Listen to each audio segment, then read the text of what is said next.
It's really hard to define what a rivalry is because sometimes the media can just jump on board and call something a rivalry when it's really not. Now, of course, rivalries exist.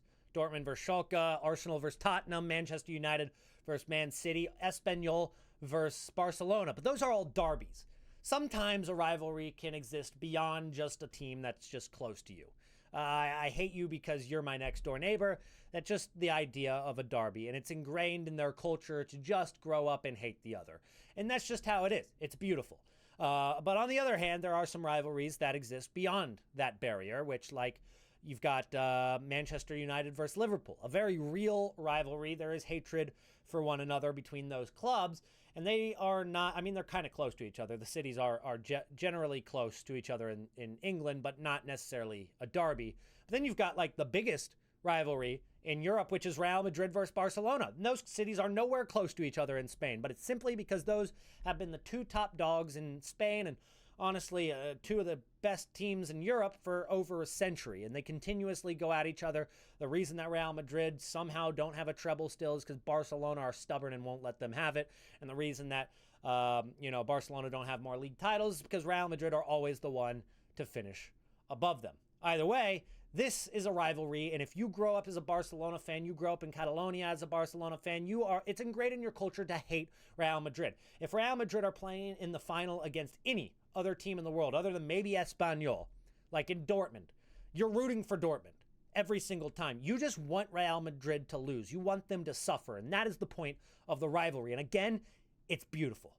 But sometimes the media will get a hold of a game like Dortmund versus Bayern Munich. Dortmund versus Bayern Munich is like very similar to Real Madrid and Barcelona, but just in Germany, right? It's the two best teams of the last few decades, maybe more so Bayern Munich, even admittedly as a Dortmund fan. But these two teams are the reason that the other ones aren't winning more trophies, right? Dortmund continuously finished second to Bayern. So you'd think Dortmund hates Bayern, or, Dortmund knocking Bayern Munich out of the DFB Pokal or winning the Super Cup a few years ago. You'd think, because they play each other so many times in such important matches, first and second in Bundesliga very consistently, that they would hate each other. But it's just not there. I mean, the fans don't hate each other. The players don't hate each other. The clubs don't hate each other. In fact, Bayern Munich literally saved Dortmund from debt a couple decades ago. And in this most recent Champions League final, when Dortmund were playing against Real Madrid, 99% of Bayern Munich fans, probably more, were rooting for Dortmund to win that game over Real Madrid. And that's just the case. There's no real rivalry there. And even though it gets nicknamed Der Klassiker and it gets marketed across Germany and across the world as this huge game and rivalry, it really just isn't. The hatred for each other isn't there. And this extends beyond just clubs, because nations have the same thing. USA against Mexico. It's a rivalry, but it's almost a national derby because they're right next to each other and they're always playing in the final of Gold Cup, Nations League, qualifiers. It's always going to either be Mexico or USA. At least it has been historically. Sometimes Costa Rica can compete, Canada as of late, but it's always ever been either USA or Mexico winning Gold Cup and stuff like that. And then for South America, you've got Argentina versus Brazil, which is a very, very real rivalry.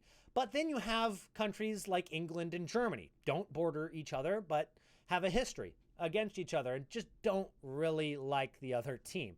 Now, is the hatred as strong as, say Argentina versus Brazil? Absolutely not. But the rivalry between England and Germany definitely exists to some extent. And as of late, there's another one.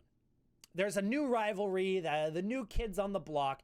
And as if Argentina didn't have enough going on, they've got a rivalry with a country that's not only not bordering them, not only not in their federation or on their own continent, but a rivalry with a team from a completely different part of the world. And that's France. And it started all back in 2018 when Argentina played against France in the World Cup. And France got the better of them, winning 4-2. And it broke Argentina's hearts because it was going to be one of the last opportunities for Lionel Messi to win a trophy. A couple years later, of course, Messi ended up winning a trophy in Copa America with Argentina. And then a year later, played in the World Cup again against France in the knockout rounds. But this time in 2022, it was in the final. And it was close. Of course, Argentina don't want to get knocked out again by France, the team that knocked them out last time and then went on to win the cup. They don't want that to happen again. And when they win that game in penalties, it's safe to say they showboated and rubbed it in their face a little bit. And to the extent here, I mean, this is one picture. They were not holding back their celebrations at all. And so that may have sparked a little bit of resentment. France obviously upset that they already lost to Argentina, but now Argentina not being the greatest winners. And as of today, before we get to today, actually, because there was one more thing that happened in between Argentina playing in the World Cup 2 years ago and playing in the Olympics just yesterday. And that was the racist chant that Enzo Fernandez had with other Argentinian players after the first team won Copa America.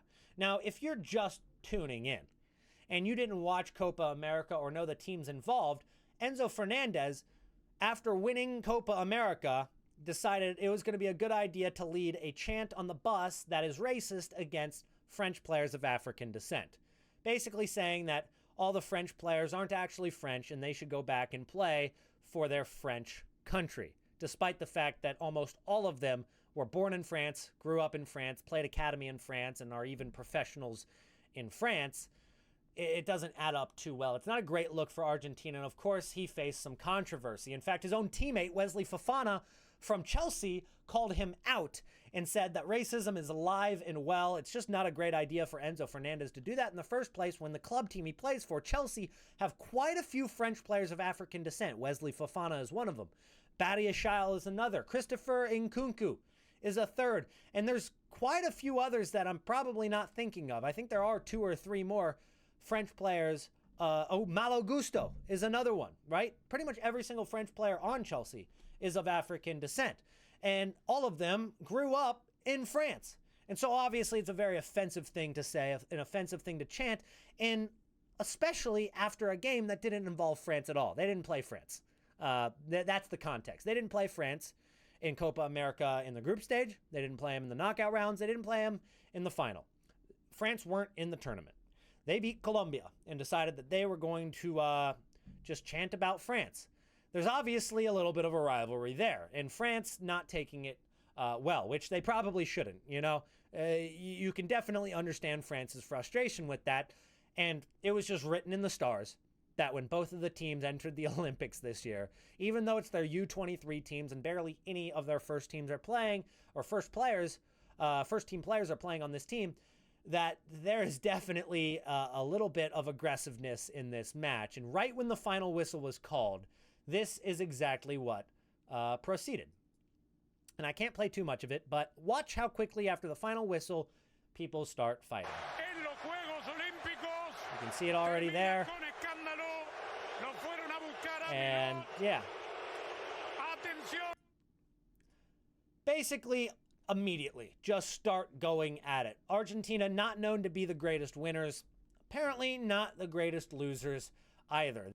Otamendi spoke up about this. He said that it made him very angry that they went to where the relatives were to celebrate in their faces. Kind of gives a little bit of a throwback to when Uruguay played Colombia and the fans were corralling into the families. And it seems like Argentina are pulling that one out of the playbook and using that as their defense. Whether it's true or not, he said that, look, Bade, if he feels like celebrating, let him come to where we are and we'll solve it there. We'll talk about what needs to be talked about. You don't have to go up and celebrate in front of the Argentinian families. Before becoming world champion, I went through defeats, and I know it's like the boys did well. We missed the goal. And also, on top of that, Thierry Henry also said that we don't take this match as revenge, despite the fact that quite evidently the players do. And this might be true for Thierry Henry because of the fact that the World Cup was with other teams. Thierry Henry wasn't directly involved with those teams, and neither were most of these players, but it's evident that there's a spark there between Argentina and France that they were trying to get a little bit of payback yesterday, and they did. He said that he apologizes for the final disturbance. It's not what I wanted. I couldn't control it. In fact, they kicked out a player, which was a French player as well. So he did get a red card for the match proceedings, the after party that they had. They were pretty upset about that, and of course, French players giving it back to them this time around. So because of how much they celebrated in Argentina's face, or Argentina celebrated in France's face back in the 2022 World Cup, they gave it right back. You can see the celebrations that that proceeded, and what probably caused a little bit of the scuffle that happened after that match. So, in fact, Presnel Kimpembe, a French player of African descent, decided to tweet out 3 laughing emojis, subtweeting basically Argentina losing that game. At this point, Argentina versus France is a rivalry. It is heated.